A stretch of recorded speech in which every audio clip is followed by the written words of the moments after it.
Foundation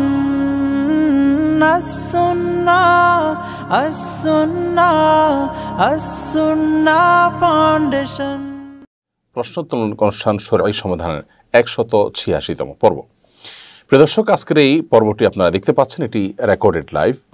আপনাদের ইতিপূর্বে করা বিভিন্ন জীবন ঘনিষ্ঠ জিজ্ঞাসা থেকে নির্বাচিত প্রশ্নগুলোর উত্তর নিয়ে আজ আমরা হাজির হয়েছি এবং ইনশাআল্লাহ বিদিনিল্লাহ ঘণ্টা ব্যাপী আপনাদের করা বিভিন্ন প্রশ্ন উত্তর দেওয়ার চেষ্টা করব কোরআন এবং হাদিসের আলোকে। ওমা তৌফিক ইল্লা বিল্লাহ। প্রিয় দর্শক, আপনারা জানেন আসুন্নাহ ফাউন্ডেশনের কোরবানি প্রজেক্ট চলমান আছে। আলহামদুলিল্লাহ সারা দেশে বিভিন্ন জায়গায় আমরা কোরবানির পশু, গরু এবং ছাগল ইত্যাদি ইতিমধ্যে প্রেরণ করে দিয়েছি এবং এবছর প্রথমবারের মতো আলহামদুলিল্লাহ দেশের ৬৪টি জেলার প্রত্যেকটি জেলাতে আমরা ইনশাআল্লাহ বিদিনিল্লাহ কোরবানির এই প্রজেক্ট বাস্তবায়ন করতে যাচ্ছি। আবার একই সাথে ঢাকায় যারা বসবাস করছেন তাদের জন্য সুসংবাদ হলো, তাদের কোরবানির পশুর গোশত আমরা ফ্রোজেন গাড়ির মাধ্যমে প্যাকেট করে সেটাকে গ্রামের প্রত্যন্ত অঞ্চলের মানুষের কাছে পৌঁছে দিচ্ছি। আমরা প্রত্যেকে যার যার সাধ্য অনুপাতে আসুন্নাহ ফাউন্ডেশনের কোরবানির প্রজেক্টে শরিক হই এবং প্রত্যেকে যার যার কোরবানিকে ইখলাসের সাথে নিষ্ঠার সাথে করার চেষ্টা করি। সেই সাথে জিলহজের প্রথম দশক চলমান অত্যন্ত গুরুত্বপূর্ণ, ফজিলতপূর্ণ, তাৎপর্যপূর্ণ এই দিনগুলোর প্রতিটি মুহূর্তের বিশেষ যত্ন নেওয়া উচিত, বিশেষ কদর করা উচিত। আল্লাহ তাআলা আমাদেরকে সেই তৌফিক দান করুন। বেশি বেশি করে আমরা তাকবীর, পুরুষ উচ্চস্বরে বাজারে, রাস্তাঘাটে, বিভিন্ন জায়গায়, পরিবহন, পাবলিক পরিবহনে, বিভিন্ন জায়গায় মানুষকে স্মরণ করাবার উদ্দেশ্যে উচ্চস্বরে বলতে আশপাশে মানুষকে রিমাইন্ড করার মতো করে আমরা একটা তাকবীর পড়ি। আল্লাহু আকবার, আল্লাহু আকবার, লা ইলাহা ইল্লাল্লাহু, আল্লাহু আকবার, আল্লাহু আকবার, ওয়ালিল্লাহিল হামদ। তাহলে চলুন, আপনাদের যে সমস্ত প্রশ্ন ইতিমধ্যে আমাদের কাছে চলে এসেছে সেগুলোর উত্তর দেওয়ার ফলে আমরা প্রবেশ করি বিলম্ব না করে। আমি শুরুতে যে প্রশ্নটি দেখতে পাচ্ছি সেটা হলো, কোন কোন পশু দ্বারা কোরবানি করা যাবে, কোরবানির পশুর বয়স কত ও দেখতে কেমন হওয়া উচিত? খুবই দরকারি এবং প্রাসঙ্গিক একটি প্রশ্ন। কোরবানি গরু, মহিষ, ওঁট, ভেড়া, দুম্বা, ছাগল এ সমস্ত পশু দ্বারা কোরবানি করা যাবে। বড় যেগুলো আছে যেমন ওঁট, সেটির বয়স হতে হবে 5 বছর, গরু আর মহিষের বয়স হতে হবে 2 বছর এবং ভেড়া, ছাগল, দুম্বার বয়স হতে হবে 1 বছর। আর এই পশুগুলো যেন হৃষ্টপুষ্ট হয়, সুন্দর হয়, দেখতে ভালো হয়, প্রথম দেখাতেই পছন্দ হয়ে যায়, এগুলোর গায়ে যেন গোশত ভালো থাকে এবং এগুলো যেন নিষ্কলুষ থাকে, অর্থাৎ বড় কোনো ত্রুটিযুক্ত যেন না হয়। বিশেষ করে 4 ধরনের পশু নবী করিম সাল্লাল্লাহু আলাইহি ওয়াসাল্লাম কোরবানি করতে নিষেধ করেছেন। এর মধ্যে একটা হলো অন্ধ, আরেকটা হলো ল্যাংড়া, যে চলতে পারে না, এক পা তার অনেকটা অকেজো বা কষ্ট হয়, ঘুরিয়ে ঘুরিয়ে হাঁটতে হয় তাকে। আর আরেকটা হলো যে অনেক দুর্বল, যার কারণে জবের জায়গা পর্যন্ত হেঁটে যাওয়াও তার জন্য কঠিন হয়।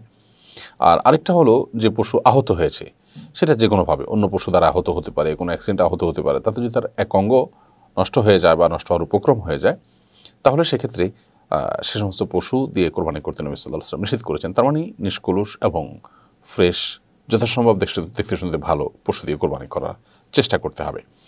এরপরে প্রশ্ন হলো, আপনার আসুন্নাহ ফাউন্ডেশনের কোরবানি কার্যক্রম সম্পর্কে বিস্তারিত জানতে চাই। প্রিয় দর্শক, আসুন্নাহ ফাউন্ডেশন আলহামদুলিল্লাহ প্রতি বছর কোরবানি কার্যক্রম পরিচালনা করে থাকে, সবার জন্য কোরবানি এই শিরোনামে।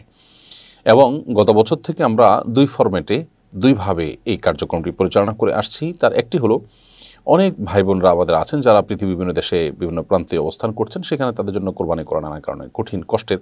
আবার অনেকে আসেন শহরে বসবাস করেন বা দেশে বসবাস করেন, কিন্তু তাদের জন্য নিজের কোরবানি যে করাটা কষ্টের, দুরূহ বা কোনো কারণে কোনো প্রতিবন্ধকতা বাধা আছে, অথবা যে কারণেই হোক কেউ তার কোরবানি গরিব দুঃখীদের মাঝে করতে চান।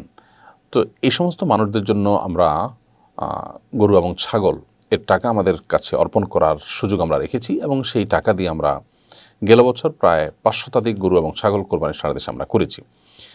এবছরও ঠিক একইভাবে আমরা প্রত্যেকটি জেলাতেই কোরবানি কার্যক্রম পরিচালনা করছি। ইতিমধ্যে দেশের প্রায় প্রতিটি জেলাতেই আমাদের কোরবানির পশুর টাকা পৌঁছে গেছে এবং যথা নিয়মে হাসিল ইত্যাদি জমা দেওয়া হচ্ছে। অর্থাৎ পশু কিনে দিয়ে সেটার জবাই করার পর গোশত বিতরণ করার যে কার্যক্রম, সেটি আলহামদুলিল্লাহ চলমান আছে। আবার এর সাথে গত বছর থেকে যুক্ত হয়েছে নতুন করে গোশত সংগ্রহ করে সেটা বিতরণ করা। ঢাকা যারা বসবাস করছেন তাদের জন্য আনন্দের সংবাদ হলো যে তাদের কোরবানির পশুর গোশত আমরা মফস্বলে প্রত্যন্ত অঞ্চলের মানুষের কাছে পৌঁছে দিচ্ছি ফ্রোজেন গাড়ির মাধ্যমে। আলহামদুলিল্লাহ সেখানে ঢাকাবাসী শরিক হওয়ার সুযোগ থাকছে। পুরো বিষয় আরও বিস্তারিত জানতে চাইলে আসুন্নাহ ফাউন্ডেশনের অফিসিয়াল নম্বরে, অফিস টাইমে আপনি ফোন করে সহযোগিতা চাইতে পারেন। এরপর প্রশ্ন হলো, হাসিলের টাকা কোনো কারণে না দিতে পারলে কি কোরবানি হবে না? ভুলে মিস হলে করণীয় কি? হাসিলের টাকা যদি না দেওয়া হয় তাহলে সেটা বাজার কর্তৃপক্ষের হক নষ্ট হয়, কারণ বাজার যারা ম্যানেজ করে এটা তাদের হক, তারা যেহেতু বাজার ম্যানেজ করে তাদের খরচ খরচা উঠায় ইত্যাদি। তো যার কারণে এই হাসিলের টাকা যদি আপনি না দেন তাহলে তাদের হক নষ্ট করলেন, আপনি গুনাহগার হলেন। আর এর কারণে কোরবানি হওয়া না হওয়ার কোনো সম্পর্ক এর সাথে নেই, যার কারণে এর কারণে কোরবানি হবে না, ব্যাপারটা সেরকম না, কোরবানি হয়ে যাবে ইনশাআল্লাহ তাআলা যদি আপনার অন্য সব ঠিক থাকে। আর ইচ্ছাকৃত যদি এরকম আপনি করে থাকেন তাহলে সেটা তো খুব জঘন্য গুনাহের কথা হবে, প্রতারণা হবে, যেটা একজন ইমানদারের জন্য করা উচিত নয়। কোনো বাজারে যখন আপনি কেনাকাটা করতে যাবেন গরু বা ছাগল, তাহলে সে বাজারের যে হাসিল সেটা আপনার দেওয়ার চেষ্টা করা উচিত। তবে ভুলে মিস হয়ে গেছে সেটা যদি হয় তাহলে সেটা ভুলটাকে কারেকশন করার সুযোগ আছে, সেখানে গিয়ে পূরণে আপনি এটা দিতে পারেন। এরপর প্রশ্ন হলো, প্রবাসীরা প্রবাস থেকে হজ করলে কি ফরজ আদায় হবে নাকি নিজ দেশ থেকেই আসতে হবে? প্রবাসীরা প্রবাস থেকে যদি হজ করেন তাহলে তাদের ফরজ হজ আদায় হয়ে যাবে। সৌদি প্রবাসী কিংবা মিডল ইস্ট প্রবাসী কেউ যদি মক্কা তাদের কাছে অল্প খরচে তারা গিয়ে হজ করে ফেলতে পারেন তাহলে তাদের ফরজ হজ আদায় হয়ে যাবে। ফরজ হজ নিজ জায়গা থেকে যে এই তাকে এসে করতে হবে ব্যাপারটা সেরকম নয়। আর এর বিপরীতে যারা বদলি হজ করাবেন, অনেকে আছেন শারীরিকভাবে অক্ষম কিন্তু আর্থিকভাবে সক্ষম, এরকম ব্যক্তি যারা আছেন আর্থিকভাবে সচ্ছল, তাদের উপর হজ ফরজ হওয়ার মতো টাকা আছে, আবার শারীরিকভাবে তারা অক্ষম অপারগ, তাহলে সেক্ষেত্রে তারা বদলি হজ করাবেন অন্য কাউকে দিয়ে। কিন্তু সেই বদলি হজটা মক্কায় থাকা কোনো মানুষকে বা বাইরে থাকা কোনো মানুষকে দিয়ে করাবেন, এটা করলে যথেষ্ট হবে না, বরং তিনি নিজ দেশ থেকে করাবেন, কারণ এখানে তার আর্থিক এবং আপনার শারীরিক দুইটার যে কোনো একটা সঙ্গতি আছে, যেটা সঙ্গতি আছে সেটা তিনি যথাযথভাবে পালন করবেন এবং তার উপরে হজ ফরজ হয়েছে তার যে গন্তব্য সেটার উপরে ভিত্তি করেই। প্রবাসীদেরটা কিছুটা ব্যতিক্রম, তাদের ব্যাপারটা হলো যে তারা সেখানে অন্য কোনো কাজে গিয়েছেন, তৌফিক হয়েছে হজ করা, তারা হজটা করে ফেলেছেন, তাতে তাদের ফরজ হজ আদায় হয়ে যাবে। ব্যাপারটা এরকম যে কোনো ব্যক্তি মসজিদে কাজের জন্য এসেছে, ধরা যাক একজন মিস্ত্রি, তিনি মসজিদে তিনি কাজের জন্য এসেছেন, বাসা থেকে মসজিদে নামাজের জন্য আসেন নাই, কাজ করতে করতে সলাতের ওয়াক্ত হয়ে গেছে, তিনি সলাত আদায় করলেন, তার সলাত হয়ে যাবে, জামাত পড়ার যে আবশ্যকীয়তা সেটা আদায় হয়ে যাবে এবং জামাতের সওয়াব তিনি পেয়ে যাবেন। ব্যাপারটা এরকম না যে তাকে বাসা থেকেই যে আবার আসতে হবে, যেটা তার নিজস্ব ইবাদত, তিনি এখানে অন্য উদ্দেশ্যে আসলেও এই মূল ইবাদতটি করে ফেলতে পারলে তার পক্ষ থেকে সেটা আদায় হয়ে যাবে। আর কেউ যদি লোক পাঠাতে হয় তখন সেটা তার নিজ গন্তব্য থেকেই পাঠাতে হবে। কোরবানির সময় এক শ্রেণীর মানুষ পশুপ্রেমী হয়ে ওঠে, তারা বলে ইসলামিক কোরবানির বিধান নাকি অমানবিক। আসলেই কি কোরবানি অমানবিক? ইসলামে পশু জবাইয়ের নীতিমালা কি? কোরবানির জাগতিক উপকারিতা সম্পর্কে জানতে চাই। দেখুন, এ বিষয়ে আমরা প্রতি বছরই কথা বলতে হয়, কারণ ইসলামকে যারা অপছন্দ করে, মুসলমানদের প্রতি যারা বিদ্বেষ লালন করে, এরকম কিছু মানুষ আমাদের সমাজে ভালো সাজবার জন্য তারা নানা মুখরোচক কথা বলে থাকে, তার মধ্যে থেকে এটি একটি। তবে এটি যে হাস্যকর সেটি বোঝবার জন্য আসলে পণ্ডিত হওয়ার প্রয়োজন নেই, কারণ এই লোকগুলো কিন্তু বিভিন্ন সময় বার্গার, বিভিন্ন সময় চিকেন ফ্রাই, বিভিন্ন রকম নাগেটস এবং নানা পদের আপনার গোশতের তৈরি খাবার, বাহারি খাবার কিন্তু তারা খেয়ে থাকেন। সেগুলোর জন্য পশু জবাই করতে হয়, পশুর গোশত দিয়ে সেগুলো তৈরি করতে হয়, তারপরও তারা মুসলমানদের কোরবানিকে অমানবিক বলছেন। তাহলে তাদের সেই গোশতভক্ষণটাকে তারা কীভাবে দেখছেন? হয়তো একসময় এই গোশতভক্ষণটাও আপনার আজকাল শুরু হয়ে গেছে, অনেকটা প্রসেসিং মিট ইত্যাদি চালু হয়ে যাবে, তখন সেটাকে অমানবিক বলবে। আসলে ইসলামের চাইতে মানবিক আর পৃথিবীর কোনো জীবন ব্যবস্থার হওয়ার কোনো সুযোগ নেই। নবী করিম সাল্লাল্লাহু আলাইহি সাল্লাম পশুদের ব্যাপারে একজন মুসলমানকে কতটা দায়িত্বশীল হতে বলেছেন যে জবাই করার সময় পর্যন্ত ছুরি ধার দিয়ে যাতে অল্প কষ্টে তাকে জবাই করা যায় সেই নির্দেশনা দিয়েছে। এমনকি রণাঙ্গনে যুদ্ধক্ষেত্রে শত্রুকে হত্যা করার প্রয়োজন হলেও সে যুদ্ধরত শত্রুকে হত্যা করতে গিয়েও নির্মমতার যেন আশ্রয় আনা হয়, নবী সাল্লাল্লাহু আলাইহি সাল্লাম কঠোরভাবে কিন্তু সে বিষয়ে নির্দেশনা দিয়েছেন এবং সাহাবীরা অক্ষরে অক্ষরে সেটি পালন করেছেন। নবী সাল্লাল্লাহু আলাইহি সাল্লামের জীবনে একটি বারের জন্য তার ব্যথা কিন্তু ঘটেনি। অতএব আজকে যারা মুখরোচক কথা বলছেন, তাদের জন্ম, তাদের 14 গোষ্ঠীর জন্ম, তাদের এই মুখরোচক স্লোগানগুলো যারা শিখিয়েছেন, তাদেরও জন্মের, তাদের ভাবনার জগতে এই সমস্ত বিষয়গুলো উদয় হওয়ার বহু আগেই প্রিয় নবী সাল্লাল্লাহু আলাইহি সাল্লাম কিন্তু পশুর প্রতি দায়িত্বশীলতা, প্রকৃতির প্রতি দায়িত্বশীলতা এবং অন্য বিষয়গুলো সম্পর্কে আমাদেরকে তিনি সুস্পষ্ট নির্দেশনা দিয়েছেন। মুসলমান এর চাইতে মানবিকের জন্য আর কারোর হওয়ার কোনো সুযোগ নেই। তারা মানবিক সাজতে পারেন কিন্তু প্রকৃত অর্থে মানবিক নয়। এই মানুষগুলোই কিন্তু পৃথিবীর বহু বর্বর আচরণ, মুসলমানদের প্রতি যে জুলুম অবিচার চলছে ফিলিস্তিনে, কাশ্মীরে, বিভিন্ন জায়গায়, সে সমস্ত বিষয়গুলো সম্পর্কে দেখবেন যে তাদের তেমন কোনো ভূমিকা নেই বললে চলে, অর্থাৎ নীরব দর্শকের ভূমিকা তারা সেখানে পালন করছেন। তো এই জন্য আল্লাহ রাব্বুল আলামিন আমাদেরকে তৌফিক দান করুন, এদের সমস্ত প্রতারণা এবং তাদের সমস্ত ভণ্ডামি সম্পর্কে আমরা যেন সচেতন হই, সজাগ হই। কোরবানির জাগতিক উপকারিতা আপনি জানতে চেয়েছেন। কোরবানির জাগতিক উপকারিতার একটি হলো যে এর মাধ্যমে পুষ্টির যোগান হয়। দেশের প্রত্যন্ত অঞ্চলে অনেক গরিব মানুষ আছেন যারা কোরবানির মৌসুমে একটু আমিষের দেখা পান বা ভালো করে খেতে পারেন। এছাড়া আমিষ বছর জুড়ে তারা খাবার সুযোগ পান না। বছর জুড়ে প্রতিটা মানুষের ঘরে ঘরে আমিষ পৌঁছে দেওয়ার যে প্রয়োজনীয়তা আছে মানুষের সুস্বাস্থ্যের জন্য, সেটি কিন্তু কোরবানি পূরণ করে। কোরবানি ছাড়া অন্য কোনো মাধ্যমে এটি কিন্তু বর্তমানে বাংলাদেশের বর্তমান বাস্তবতা অন্তত পূরণ হচ্ছে না, হওয়ার কোনো সুযোগ আপাতত নেই। আরেকটা বিষয় হলো এর মাধ্যমে আর্থ সামাজিক উন্নয়ন হয়ে থাকে। বিশেষ করে আপনার আমাদের যারা খামারি থাকেন, পশুপালন করে থাকেন, তাদের কিন্তু অনেকেরই রোজগার এটার উপর নির্ভর করে।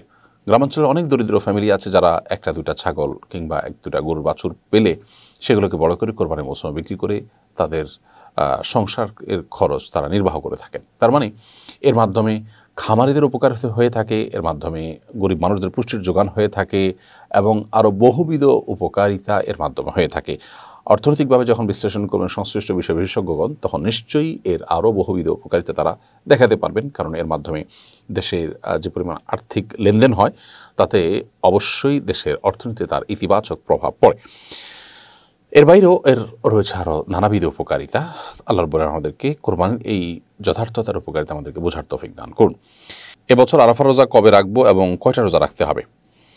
এবছর আমরা বাংলাদেশে যারা অবস্থান করছে এবং বাংলাদেশের আশপাশে যারা অবস্থান করছে তারা আরাফার রোজা রাখবো আগামী বুধবার অর্থাৎ 28 জুন 2023 সনের আরাফাতের রোজা বাংলাদেশ এবং বাংলাদেশের আশপাশে যারা আমরা আছি তারা অবস্থান করছি এলাকাতে, তারা আরাফাতের রোজা ফজিলত পাওয়ার জন্য আমরা মঙ্গলবার দিবাগত রাতে সাহরি খেয়ে বুধবার আমরা রোজা রাখবো অর্থাৎ 28 জুন এই দিনটাতে আমরা রোজা রাখবো।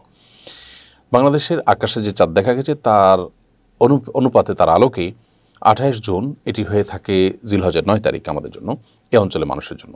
যেহেতু এটি জিলহজের 9 তারিখ, অতএব জিলহজের 9 তারিখটাকেই আরাফাত দিন বলা হয়। অতএব সেই দিনটাতে রোজা রাখলে ইনশাআল্লাহ আরাফাত দিন রোজার সব পাওয়া যাবে।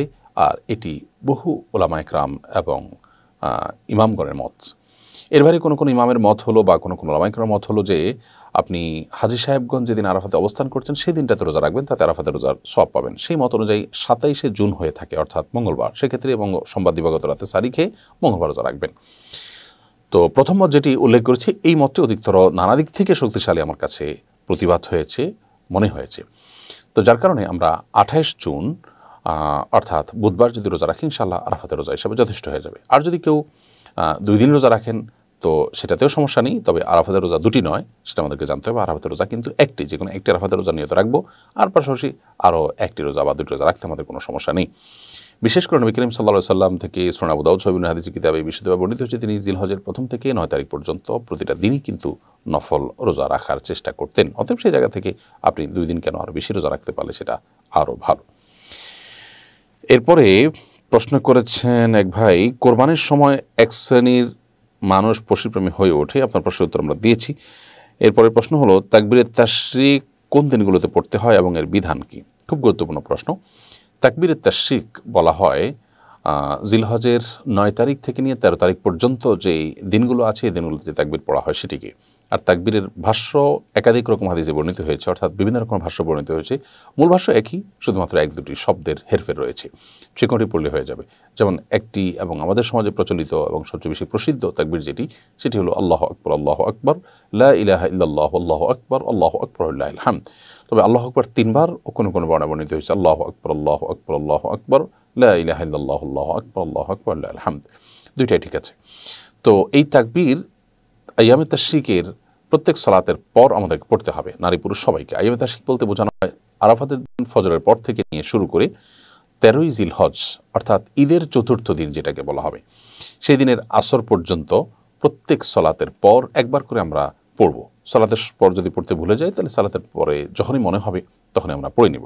এটি একবার পড়তে হয়, সমস্বরে সুরে সুর মিলিয়ে পড়া জরুরি না, প্রত্যেকে যার যার মতো পড়বেন, নারীরাও ঘরে তার জায়গা থেকে পড়বেন। এটি প্রত্যেক মুসলমানের জন্য করা গুরুত্বপূর্ণ একটা কাজ এবং আবশ্যক। এর বাইরে জিলহজের প্রথম 10 দিন ধরেই তাকবীর বেশি বেশি করে পাঠ করা, অথবা যে কোনো তাকবীর আল্লাহু আকবার বলা, অথবা আল্লাহু আকবার কবীরা আলহামদুলিল্লাহি কাসীরা ওয়া সুবহানাল্লাহি ওয়া বিহামদিহি বুকরাতান ওয়া আসীলা বেশি বেশি করে পাঠ করা, সেটিও কিন্তু গুরুত্বপূর্ণ একটি ভালো কাজ এবং নেক আমল, সওয়াবের কাজ, সেটা করা যেতে পারে। এরপরে প্রশ্ন হলো, হকাররা বাড়ি বাড়ি এসে কোরবানির পশুর চর্বি কিনে থাকেন এভাবে চর্বি বিক্রি করা কি জায়েজ আছে? কোরবানির পর আমরা এই দৃশ্যটা খুব বেশি দেখতে পাই। শুধু চর্বি নয়, চর্বি এবং হাড্ডি এগুলো অনেক বেশি কেনার আপনার প্রচলন দেখা যাচ্ছে সম্প্রতি। হাড্ডিটা অনেক বেশি দেখা যায় যে হাড্ডি কেনেন অনেকে। আমরা জানি হাড্ডি দিয়ে, পশুর হাড্ডি দিয়ে অনেক কিছু তৈরি হয়, চর্বি দিয়ে অনেক কিছু তৈরি হয়। তো কোরবানির পশুর কোনো কিছু বিক্রি করা কিন্তু জায়েজ নয়।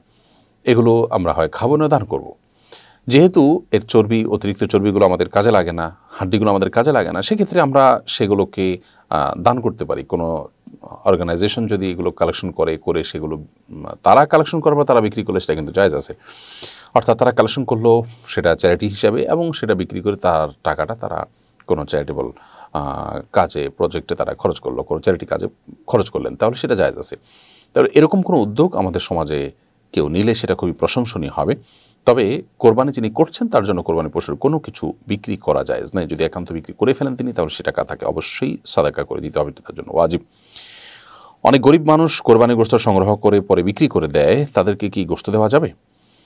যে সমস্ত মানুষ অভাবী তারা কোরবানি গোশত সংগ্রহ করছেন, মানুষের কাছে হাত পেতে চেয়ে নিচ্ছেন, বা যেভাবে হোক তিনি গোশত পাচ্ছেন, পাওয়ার পর তিনি যদি সেটা বিক্রি করে দেন তাহলে সেটা তার জন্য জায়েজ আছে, কারণ গোশত পাওয়ার পর তিনি তার সেটার মালিক। এ বিষয়ে নবী করিম সাল্লাল্লাহু আলাইহি ওয়াসাল্লামের একটি বিশুদ্ধ এবং প্রসিদ্ধ হাদিস আছে, আমরা জানি। বারিরা রাদিয়াল্লাহু তাআলা আনহা নামে একজন মহিলা সাহাবী ছিলেন, দাসী যথাসম্ভব। তিনি যাচ্ছিলেন তার বাসার পাশ দিয়ে নবী সাল্লাল্লাহু আলাইহি ওয়াসাল্লাম যাচ্ছিলেন, বা তার আশেপাশে কোথাও তিনি এসছেন। তখন গোশতের ঘ্রাণ দেখতে পেয়ে নবী সাল্লাল্লাহু আলাইহি ওয়াসাল্লাম জিজ্ঞাসা করলেন, কী রান্না হচ্ছে? বললেন যে গোশত। তখন নবী সাল্লাল্লাহু আলাইহি ওয়াসাল্লাম তাকে রসিকতা করে বললেন যে আমাকে খাওয়াও। তখন তিনি বললেন, ইয়া রাসূলুল্লাহ, এটা তো সাদাকার গোশত, আর সাদাকার গোশত তো কুরাইশ বংশের লোকদের জন্য খাওয়া হারাম, আপনি তো নবী হিসেবে আপনি খেতে পারবেন না। তখন তিনি বলেছেন, লাকে সাদাকাতুন ওয়া লানা হাদিয়াতুন, এটা তোমার জন্য সাদাকা হতে পারে, কিন্তু তুমি যখন আমাকে দিবে সেটা সাদাকা থাকবে না, সেটা যাকাত ফিতরা থাকবে না, বরং সেটা অর্থাৎ মানতের গোশত বা এই জাতীয় সাদাকার গোশত থাকবে না, এবং সেটা হাদিয়া হিসাবে হবে। তুমি পেয়েছো সাদাকা হিসাবে, আমাকে যখন দিবে সেটা হাদিয়া হিসাবে হবে। অতএব গরিব মানুষ পেয়েছেন, পাওয়ার পর তিনি মালিক হয়ে গেছেন, এরপর তিনি এটা বিক্রি করলেও সে অধিকার তার আছে। তবে যারা দান করবেন তারা এরকম গরিব যারা অল্প দাম বিক্রি করে দিবে, সেগুলো হোটেলাররা কিনে তারা লাভবান হবে, গরিব দিন শেষে ক্ষতিগ্রস্ত হবে। এরকম গরিবদের চাইতে যে সমস্ত গরিবরা মানুষের কাছে হাত পাতে না এবং বিক্রিও করবে না, তাদের ঘরে ঘরে খবর নিয়ে যারা কোরবানি দেননি তাদের ঘরে ঘরে গোশত পৌঁছে দিতে পারলে সেটা অবশ্যই দানকারীর জন্য সর্বোত্তম কাজ হবে। পুরুষের একাধিক বিবাহের বিধান কি? এর জন্য ক্যাম্পেইন, সামাজিক আন্দোলন করতে হবে, এটা কি এমন কোনো গুরুত্বপূর্ণ বিধান? পুরুষের জন্য একাধিক বিবাহ করা প্রায় সকল ফুকাহে কেরাম, প্রত্যেকটি মাযহাব, প্রসিদ্ধ মাযহাবের ওলামায়ে কেরামের মত অনুযায়ী এটি সর্বোচ্চ মুবাহ। অর্থাৎ এটা এমন কোনো কাজ নয়, মুবাহ মানে জায়েজ কাজ, কেউ চাইলে করতে পারেন, কিন্তু সেটাও শর্ত সাপেক্ষে অবশ্যই, যদি তিনি আপনার ইনসাফ নিশ্চিত করতে পারেন একাধিক স্ত্রীর মধ্যে, তাহলে সেক্ষেত্রে তার জন্য এটি জায়েজ কাজ। তো একটা জায়েজ কাজের জন্য ক্যাম্পেইন করার বিশেষ কোনো তাৎপর্য নেই। বিশেষ করে অনেক সুন্নত আছে যেগুলো আমাদের সমাজে অবহেলিত, অনেক গুরুত্বপূর্ণ বিষয় আছে, সেগুলোর জন্য আমরা ক্যাম্পেইন করতে পারি। একটা জায়েজ কাজকে প্রতিষ্ঠা করার জন্য খুব একটা ক্যাম্পেইন করার প্রয়োজন। হ্যাঁ, একটা কথা এখানে থেকে চেষ্টা হলো যে একাধিক বিবাহকে অনেক মেয়েরা পর্যন্ত, মুসলিম নারীরা পর্যন্ত ঘৃণা করেন, তাহলে সেক্ষেত্রে তার ঈমান থাকবে না। একটা জায়েজ কাজকে যদি কেউ হারাম মনে করে তাহলে ঈমান থাকবে না, বা ঘৃণা করে যদি, তাহলে সেক্ষেত্রে সেটা তার ঈমান টানাটানি দেখা দিবে। তো এই জন্য এই ভুলটা ভাঙানো উচিত, সেটা ভিন্ন বিষয়। কিন্তু এর মানে এই না যে এটার জন্য ক্যাম্পেইন অব্যাহত গতিতে রাখতে হবে এবং সেটা প্রতিষ্ঠা করার জন্য চেষ্টা করতে হবে। কৃতদাসকে আপনার মুক্ত করা, ইসলাম এটা চায় যে বিভিন্নভাবে কৃতদাসকে মুক্ত করা হোক, বিভিন্ন ইবাদতের কাফফারা, বিভিন্ন আপনার ইবাদত না করার কাফফারা হিসাবে আপনার দাস মুক্তির বিধানটি ইসলাম রেখেছে কোরআন বারবার বিভিন্ন জায়গায়। তার মানে এটাকে সংকুচিত করার চেষ্টা ইসলাম করেছে, কিন্তু এটা জায়েজ আছে, বিষয়টাকে ইসলাম হারাম করেনি। অতএব এটি বিশেষ প্রেক্ষাপটে যুদ্ধক্ষেত্রে এরকম সিচুয়েশন তৈরি হলে সেটি জায়েজ হতে পারে, কিন্তু ইসলাম সেটাকে সংকোচন করার চেষ্টা করেছে। এখন এই জায়েজ কাজটাকে আবার প্রতিষ্ঠা করবার জন্য আপনার দাস প্রথাকে বা দাসের প্রচলনকে পুনরায় প্রতিষ্ঠা করার চেষ্টা বা ক্যাম্পেইন তো কেউ নিশ্চয় করবেন না। জাস্ট মানুষের ভুল ধারণা থাকে, সেটাকে ভেঙে দেওয়া যেতে পারে। অতএব বহুবিবাহ নিয়ে ক্যাম্পেইন করার কিছু নেই। বিশেষ করে আজকের বাস্তবতায় ইনসাফ করা যে কত কঠিন সেটা আমরা সবাই জানি। যদি কেউ ইনসাফ করতে পারেন তার জন্য সর্বোচ্চ এটি জায়েজ আছে। কোরবানি পশু জবের সময় কোরবানি দাতার উপস্থিত থাকা শর্ত কিনা? আসন্না ফাউন্ডেশন অন্যের কোরবানি বাস্তবায়ন করে থাকে, এক্ষেত্রে কোরবানি দাতা তো উপস্থিত থাকে না, এই কোরবানি কবুল হবে কিনা? কোরবানি পশু নিজে হাতে জবে করতে পারলে সেটা উত্তম। নিজে হাতে জবে করতে না পারলে বা করতে না চাইলে সেক্ষেত্রে অন্য কাউকে দিয়ে জবে করলেও হয়ে যাবে। বাংলাদেশের প্রেক্ষাপটে বেশিরভাগ মানুষের নিজের পশুর কোরবানি নিজে জবে করেন না, করতে পারেন না, অভ্যাস নেই বা জানাশোনা নেই বা নানা কারণে করা হয়ে ওঠে না। কিন্তু করতে পারলে এটা উত্তম, কারণ এর মধ্যে এক ধরনের ত্যাগ আছে, এক ধরনের কষ্ট আছে এবং কোরবানির যে উদ্দেশ্য সেটা কিছুটা হলেও সাধিত হয়। তবে যদি না করতে পারেন কোনো অসুবিধা অন্য মাধ্যমে করাতে। নবী করিম সাল্লাল্লাহু আলাইহি সাল্লাম তিনি অনেকগুলো পশু কোরবানি করেছেন হজের সময় এবং সেগুলো কিছু তিনি করার পর বাকিগুলো আলী রাদিয়াল্লাহু আনহুকে দায়িত্ব দিয়েছেন, তার মাধ্যমে তিনি করিয়েছেন। অতএব অন্য কারোর মাধ্যমে কোরবানি করাতে সমস্যা নেই।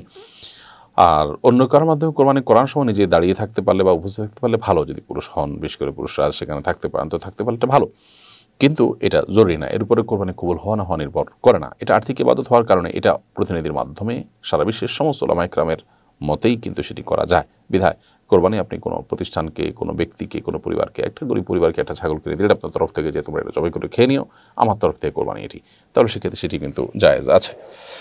কোরবানির পশুতে আকিকার নিয়ত করা যাবে কিনা, কোরবানির পশুতে আকিকার নিয়ত করা যাবে কিনা, এক্ষেত্রে হানাফি মাযহাবের মত হলো যে এটি করা যাবে, তবে অনেক উলামা ইকরামই এটিকে নিষেধ করেন। এবং কোরবানি এবং আকিকার মধ্যে মূলত কোনো পার্থক্য আছে কিনা সেটার উপর নির্ভর করে এই মতপার্থক্য তৈরি হয়েছে। মতপার্থক্যের ঊর্ধ্বে উঠতে চাইলে আমরা আকিকার সময় এবং কোরবানির সময় করলে সেটাই হবে সর্বোত্তম এবং সবচেয়ে নিরাপদ। বিশেষ করে আকিকার একটা সুন্নাহ সময় আছে। নবী করিম সাল্লাল্লাহু আলাইহি ওয়াসাল্লামের বাতানো সুন্নাহ অনুপাতে আপনার 7ম দিনে আকিকা করা সুন্নাহ, 14তম দিনে আকিকা করা সুন্নাহ, যদি সেটাও না পারেন তাহলে 21তম দিনে করা যেতে পারে। অর্থাৎ 7ম দিনে হলো মূলত সুন্নাহ, সেটা মিস হলে 14 এবং 21তম দিনের কথাও আছে। সেগুলো যদি মিস হয় পরবর্তীতে আকিকা করলে আকিকা হয়ে যাবে, সেটা ভিন্ন বিষয়। কিন্তু আকিকার যে একটা মাস্তুন সময় আছে সেটি বাদ দিয়ে কোরবানির জন্য অপেক্ষা করা, সেটা যে অবশ্যই উত্তম নয়, সেটা যে অবশ্যই ভালো নয়, সেটা নিয়ে কারো কোনো দ্বিমত থাকার কথা না। বিধায় আকিকার সময় কোরবানির সময় করা যায়।